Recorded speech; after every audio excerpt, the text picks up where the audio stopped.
বিশ্বনবী মারাত্মক বিপদে পড়লে আরেকটা দোয়া পড়তেন, আল্লাহুম্মা ইন্নী আবদুক। আগে দোয়াটা পড়ি, শুনেন। আল্লাহুম্মা ইন্নী আবদুক ওয়া ইবনু আবদিক ওয়া ইবনু আমাতিক নাসিয়াতি বিয়াদিক মাদিন ফিয়া হুকমুক আদলুন ফিয়া কাদাউক আসআলুকা বিকুল্লি ইসমিন হুয়া লাক সাম্মাইতা বিহি নাফসাক আও আনসালতাহু ফি কিতাবিক আও আল্লামতাহু আহাদাম মিন খালকিক أو استأثرت به في علم الغيب عندك أن تجعل القرآن ربيع قلبي ونور صدري وجلاء حزني وذهاب همي سبحان الله পড়েন।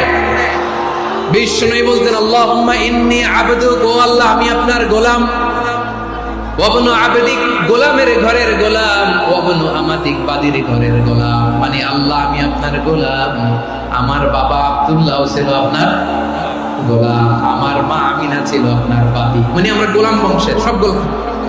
নিজেরে এর চেয়ে আর ছোট করে আল্লাহর কাছে উপস্থাপন করা যায় না ভাইরা, কথা কি বুঝতেছেন? নিজেকে এর চাইতে ছোট, নগণ্য আর তুচ্ছ করে আল্লাহর সাথে প্রেজেন্ট করা যায়?